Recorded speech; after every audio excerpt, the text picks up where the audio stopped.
Hi guys, ഇന്ന് നമ്മൾ NASA space centre കാണാനാണ് നമ്മളെ കാണാം. നാസ അപ്പോൾ നമ്മളെ സാബു ചേട്ടനും നമ്മളായിട്ട് നാസ സ്പേസ് സെൻറ്റർ കാണാൻ ഫാമിലി ഉണ്ട്.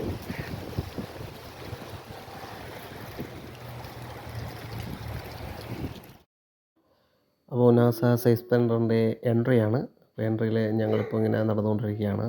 അപ്പോൾ നിങ്ങൾക്ക് കാണാം ഫ്ലൈറ്റിൻ്റെ അതിമനോഹരമായൊരു സെറ്റപ്പ് ചെയ്ത് വെച്ചിരിക്കുന്നത് കാണാം. അപ്പോൾ ഇതാണ് നാസയുടെ ഫ്രണ്ട്. അവരുടെ ഫ്ലാഗും മറ്റു കാര്യങ്ങളും കാണാം. നാസയുടെ ലോഗോ കാണാം. ഇത് നാസയുടെ ലോഗോ, അമേരിക്കൻ ഫ്ലാഗ്.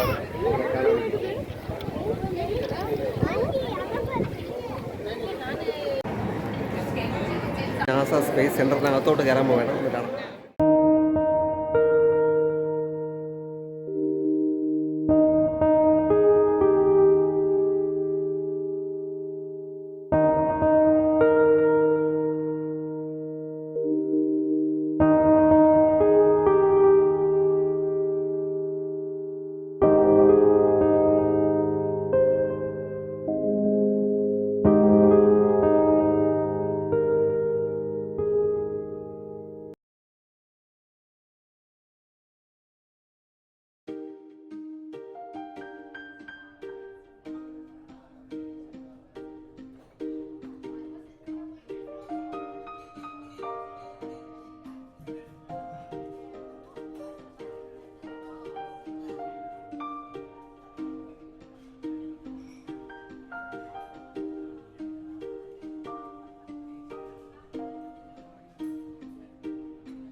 ആസ്ട്രോണറ്റ്സ് സ്പേസിൽ ഉപയോഗിക്കുന്ന ടോയ്ലറ്റാണിത്.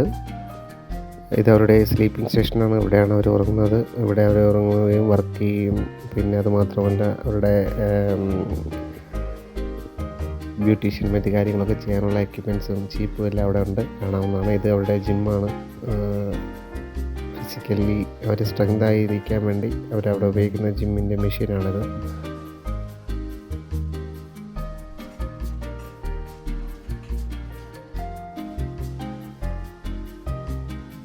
ഇത് അവർ സ്പേസിലായിരിക്കുമ്പോൾ കഴിക്കുന്ന ഫുഡാണ്. ഇങ്ങനെ ഒരു ക്യാപ്സൂളും ലിക്വിഡും ചെറിയ ചെറിയ ബോക്സുകളിലുമൊക്കെയാണ് കൊണ്ടുപോകുന്നത്. ശരീരത്തിന് ആവശ്യമായ പ്രോട്ടീനും മിനറൽസും എല്ലാം അവരിങ്ങനെ ചെറിയ ചെറിയ പാക്കുകളിലാക്കിയാണ് കൊണ്ടുപോകുന്നത്. ഇത്രയും മാസം അവിടെ സ്പെൻഡ് ചെയ്യുമ്പോൾ എന്തുമാത്രം ഫുഡ് അവർ കരുതണം, എന്തുമാത്രം അതൊക്കെ ആലോചിക്കുമ്പോൾ തന്നെ ഒരു കൗതുകമാണ്. പിന്നെ ഇതുപോലെ ഡെമോൺസ്ട്രേഷനും കാര്യങ്ങളൊക്കെയാണ് ഉള്ളത്.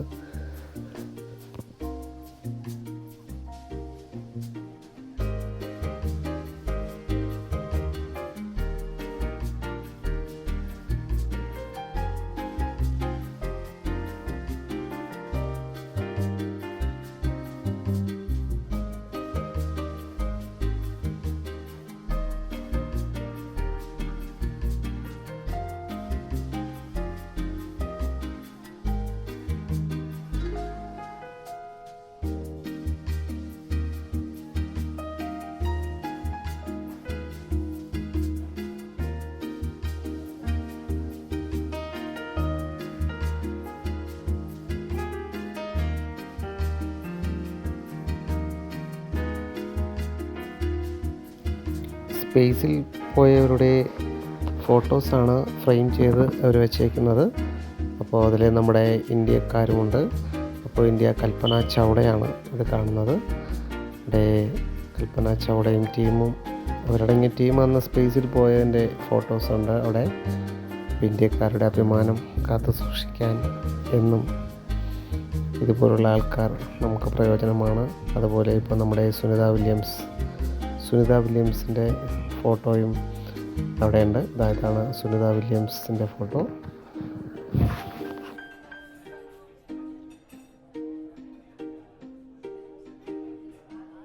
അങ്ങനെ ഞങ്ങളടുത്തായി ക്യൂവിൽ നിൽക്കുകയാണ്. ക്യൂവിൽ നിന്നിട്ട് നമുക്ക് ഇതുപോലത്തെ ചെറിയ ട്രെയിനുകളുണ്ട്. അപ്പോൾ ട്രെയിനുകളിൽ കയറിയിട്ട് നമുക്ക് റോക്കറ്റ് അസംബ്ലിങ് ചെയ്യുന്ന സ്ഥലമുണ്ട്. അത് മെയിനായിട്ട് അസംബ്ലിങ് ചെയ്യുന്ന ഇവിടെയല്ല, അതിൻ്റെ ഡെമോ നമുക്ക് കാണാൻ വേണ്ടി സൂക്ഷിക്കുന്ന സ്ഥലമാണ്. അപ്പോൾ ഗോഡൗണിലേക്ക് പോകാം. ഞങ്ങളുടെ ട്രെയിൻ ഇതാ വന്നു.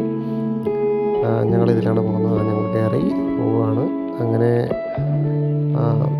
ഒരു റോക്കറ്റ് കാണണമെന്ന മോഹവുമായി യാത്ര ചെയ്തു. അതൊക്കെ അവരുടെ ഗ്രൗണ്ട് വഴി അങ്ങനെ പോവുകയാണ്. അപ്പോൾ നമ്മൾ ഇതുവരെയും റോക്കറ്റ് മുകളിൽ കൂടെ പോകുന്നതാണ് കണ്ടിട്ടുള്ളത്. അതാ ഒരു നേരിട്ട് റോക്കറ്റിനെ കാണാൻ വരികയാണ്. സാറ്റേൺ 5 എന്ന റോക്കറ്റ് കാണാനാണ് ഞങ്ങൾ പോകുന്നത്. ഈ ഗോഡൗണിനകത്താണ് ആ റോക്കറ്റ് ചെയ്തു വെച്ചേക്കുന്നത്. അപ്പോൾ എന്തായാലും സാറ്റേൺ 5 റോക്കറ്റ് എങ്ങനെയാണ് എന്ന് കാണാം. ഒരു ആകാംക്ഷയോടുകൂടി ഞങ്ങൾ പോവുകയാണ്. അത് കുറച്ച് മഴയുള്ള ദിവസമായിരുന്നു. എന്നാലും ഞങ്ങൾ വളരെ റോക്കറ്റ് കാണണമെന്നുള്ള അതിയായ ആഗ്രഹത്തോടെ പോയി. ഡെമോ റോക്കറ്റ്സുകളൊക്കെ ചെറിയ റോക്കറ്റ്സുകളൊക്കെ ചെയ്തു വെച്ചിട്ടുണ്ട്. ഇതാണ് സാറ്റേൺ 5. അതിൻ്റെ എക്സാസ്റ്റ് കാണുമ്പോൾ തന്നെ അറിയാം വളരെ വലുതാണ്. USA മേഡ് ചെയ്ത സാറ്റേൺ 5 റോക്കറ്റിൻ്റെ മാതൃകയാണ് നിങ്ങൾ കാണുന്നത്. ഇത് റോക്കറ്റ് എന്ന് പറഞ്ഞാൽ നമ്മൾ വിചാരിക്കും പോലെ അല്ല, അത്രയും മാത്രം കപ്പാസിറ്റി ഉള്ളതാണ്. 3 പാർട്സായിട്ടാണ് ഇത് വരുന്നത്. ഇത് എക്സാസ്റ്റ് കത്തി മുകളിലെത്തുമ്പോഴത്തേക്കും 3 പാർട്സും കത്തിത്തീരും. പിന്നെ അവർ പറയുന്നതെന്ന് പറഞ്ഞാൽ ഇതിൽ 10 സ്കൂൾ ബസ് വരെ ലോഡ് ചെയ്തുകൊണ്ട് പോകാനുള്ള കപ്പാസിറ്റി ഉണ്ടെന്നാണ് പറയുന്നത്.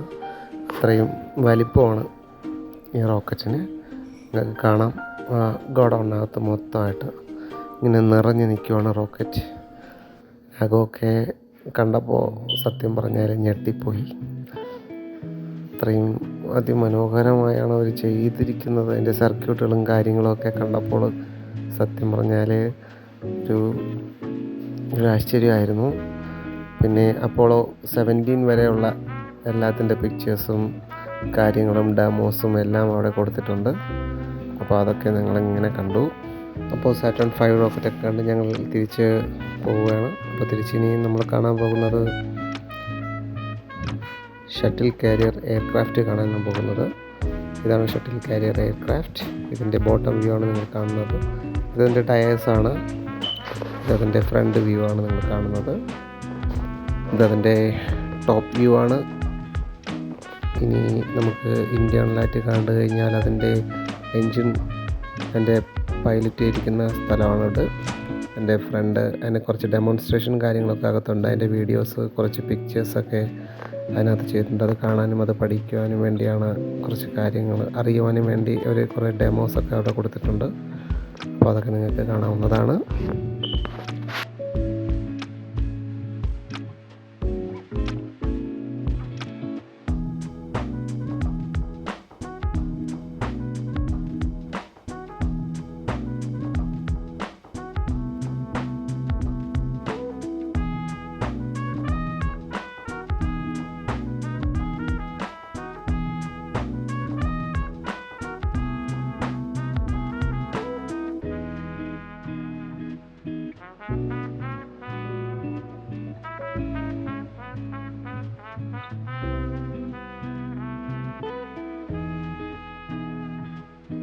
അടുത്തതായി നിങ്ങൾ കാണുന്നത് ചന്ദ്രനിൽ നിന്നെടുത്ത മണ്ണാണ് അവർ സൂക്ഷിച്ചിരിക്കുന്നത്.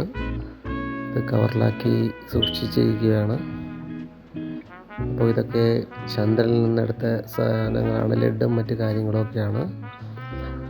ഇവിടെ ചന്ദ്രനിൽ നിന്ന് എടുത്തൊരു കല്ലുണ്ട്. കല്ല് നമുക്ക് തൊട്ട് നോക്കാവുന്നതാണ്. അപ്പോൾ എല്ലാവരും തൊട്ട് നോക്കുന്നു. ഞാനും ഒന്ന് തൊട്ട് നോക്കി. ഇതുപോലുള്ള വിസ്മയങ്ങളെന്നും അതിശയിപ്പിക്കുന്നത് തന്നെയാണ്. ഇതുവരെ നമ്മൾ പോകാത്ത ലോകം നമ്മളെ കാണിച്ചു തന്ന നാസ ടീമിന് നന്ദി. ഇതുപോലൊരു സ്ഥലത്ത് പറന്ന് നടക്കുക, കിടക്കുക, ആഹാരം കഴിക്കുക, ബോഡി മെയിൻറ്റെയിൻ ചെയ്ത് നിർത്തുക എന്നൊക്കെ വളരെ ടാസ്ക്കായിട്ടുള്ള കാര്യങ്ങളാണ്. അതുപോലെ തന്നെ മാസങ്ങളോളം അവിടെ സഫർ ചെയ്ത് നിൽക്കുന്ന സുനിത വില്യംസിൻ്റെ ടീമിനും അവരുടെ മിഷൻ പൂർത്തിയാക്കി പെട്ടെന്ന് തന്നെ വരാൻ സാധിക്കട്ടെ എന്ന് ആത്മാർത്ഥമായി പ്രാർത്ഥിക്കുന്നു. എല്ലാവർക്കും നന്ദി. ബൈ.